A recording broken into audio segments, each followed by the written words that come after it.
Salut à tous et bienvenue sur ma chaîne. On se retrouve aujourd'hui pour une review Disney avec la magnifique Isabella du film Encanto. Alors je suis vraiment contente de vous la présenter parce que elles étaient en promo sur Disney Store. Elles étaient à 12,50 €. Donc ça fait déjà quand même un petit moment que je lorgnais dessus et à 12,50 € je ne pouvais pas passer à côté. Alors je vous ai présenté justement Mirabel il n'y a pas très longtemps. Donc maintenant je vais vous montrer sa grande sœur. Alors voilà, comme je vous l'ai expliqué dans ma review de Mirabel, c'est justement que Encanto nous a offert énormément de personnages qui ont été tous faits en poupée et je trouve ça vraiment génial. En plus Disney Store on a sorti vraiment, je pense qu'elles sont toutes sorties. Chez Disney Store on a eu Jack's Pacific et on a eu Disney Store. Et franchement, ces poupées sont d'une qualité et d'une beauté. En plus, moi qui adore la diversité au niveau des poupées, que ce soit au niveau des corps, au niveau des cheveux, au niveau de l'esthétique, etc., ben, j'ai vraiment été ravi. Donc voilà, j'ai eu la chance d'avoir cette merveille pour 12,50 €. Alors je ne sais pas si c'est la version basique d'Isabella, je pense que c'est sa seule version toute seule, hors pack. Si je me rappelle bien, je dis peut-être des bêtises, si c'est le cas, dites-le moi en commentaire. Mais on en a fait une poupée à coiffer, donc on a plein d'accessoires pour lui mettre dans les cheveux. On a même une petite extension de cheveux avec des petites incels dorées. Donc c'est quand même super intéressant et la poupée a l'air d'être de super belle qualité. Donc comme d'habitude, on va faire la review en boîte et puis unboxing et review en boîte.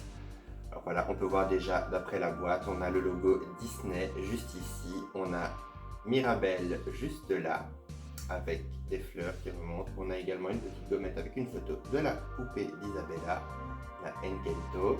Là, on peut voir sur le côté, on a Casita, donc la maison.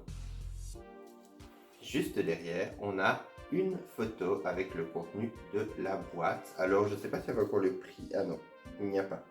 Sur l'étiquette, je pensais qu'il y avait encore le prix d'origine et je ne sais même pas vous dire combien elle coûtait au départ, mais je pense qu'elle coûtait au moins une trentaine d'euros. Je pense qu'elle coûtait au moins une trentaine d'euros et là, franchement, à 12,50 €, je pouvais vraiment pas passer à côté.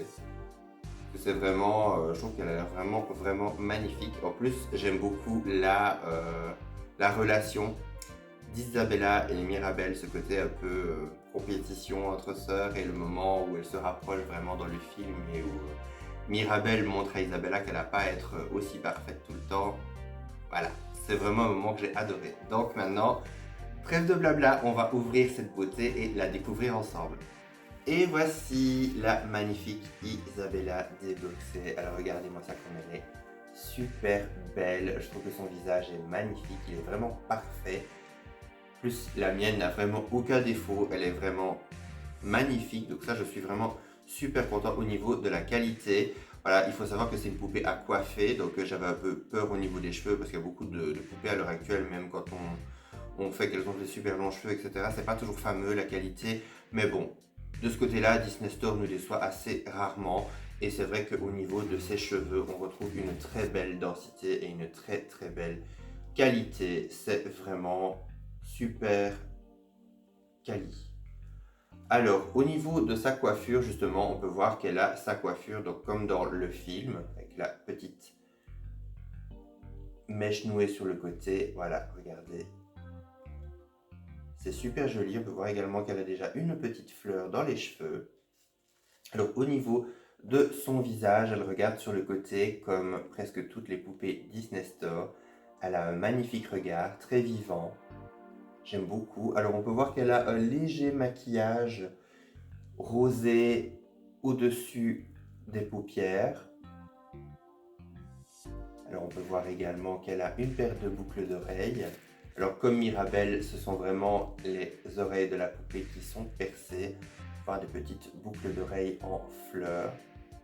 Super joli. Alors au niveau de sa robe, on retrouve la robe de qualité, un peu comme toutes les poupées classiques chez Disney Store. Donc on a un peu cette matière un peu fine, mais elle n'est pas de mauvaise qualité. Alors ce qui est bien, c'est qu'elle est pailletée, mais vous ne foutez pas des paillettes partout, ça ne vous reste pas sur les mains. Donc ça, c'est vraiment un gros plus. On peut voir qu'elle a du tulle au niveau du col et puis au niveau de la fin de ses manches. Voilà, le focus a du mal. Voir une magnifique robe mauve, enfin couleur lavande, avec tout un tas de petites fleurs.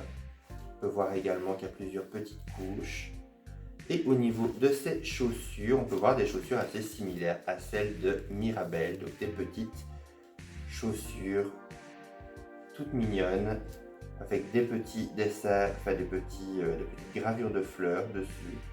Et puis en dessous, on a l'effet un peu comme si on voyait de la paille, donc un peu de l'osier ou comme si c'était tressé. Je ne sais pas exactement quelle matière ça pourrait être. Et voilà, c'est super joli. Alors elle est articulée au niveau de la tête, au niveau des épaules, au niveau des coudes, au niveau des poignets, au niveau du haut des jambes et au niveau des genoux. Alors on peut voir qu'elle a également pas mal d'accessoires pour ses cheveux. Vous l'aviez vu quand la boîte était encore fermée, tout simplement. Donc, on peut voir qu'elle a plusieurs petites fleurs qu'on peut lui mettre dans les cheveux. Alors je vous les laisser dans le présentoir, comme ça c'est quand même beaucoup plus facile à vous le montrer. Donc voilà, vous pouvez lui changer les petites fleurs, donc les petites passes à lui mettre dans les cheveux. Donc vous voyez, voilà, c'est des petites passes comme ceci. Et puis on a également une petite passe papillon avec une mèche, une extension comme ça avec des cheveux tinsel dorés. Ça peut être vraiment pas mal, donc voilà, vous pouvez lui mettre. Et puis maintenant, c'est vrai que comme elle a les cheveux ondulés, que les tinsels sont toutes raides, ben voilà, il faut vraiment faire en sorte de bien la mettre pour que ce soit assez joli. On a également un petit, ça ressemble à une fleur, voilà, pour lui mettre autour de la tête. C'est vraiment pas mal. Alors, je suis super content d'avoir cette poupée dans ma collection parce que c'est vrai que les personnages d'Encanto, comme je vous l'ai dit, sont des personnages très variés et assez hauts en couleur dans l'univers Disney, qui sont quand même assez récents, et j'aime bien justement le fait de voir toute cette variété qu'on a eue au niveau des poupées d'Encanto. Donc j'espère assez rapidement trouver les autres pour pouvoir compléter la famille Madrigal. Surtout que Isabelle, c'est un personnage que je trouve qui est... Elle paraît... Isabella, pardon. Elle paraît très vaniteuse, très... voilà. Pas très gentille. Hein. Au début, quand on la sent, on se dit « Ouh là là, quelle connasse celle-là », alors que finalement, bah, pas du tout. On voit qu'elle a quand même pas mal de poids sur les épaules pour représenter sa famille, par rapport à son futur mariage, par rapport à tout un tas de choses, et qu'elle ne se permet pas d'être elle-même, qu'elle doit toujours être parfaite. Et c'est vrai que bah, c'est assez intéressant de voir que finalement, bah, chacune des sœurs subit la pression à sa façon. Et c'était vraiment intéressant de découvrir ça dans le film. Moi, j'ai toujours dit, un truc que j'adorais avec Encanto, c'est qu'il nous fasse une série sur Disney Plus ou quoi, vraiment une série où on développerait chacun des personnages, où chacun des personnages aurait un peu des petites aventures individuelles ou deux, trois personnages ensemble ou quoi. Ça pourrait être vraiment super intéressant d'approfondir justement les personnalités et les caractères des différents personnages. Donc voilà, on arrive déjà à la fin de cette review. N'hésitez pas à me mettre un petit commentaire pour me dire ce que vous en avez pensé. N'oubliez pas le petit like, ça me fait toujours plaisir. On se retrouve à très bientôt pour une prochaine vidéo. D'ici là, prenez soin de vous et bye!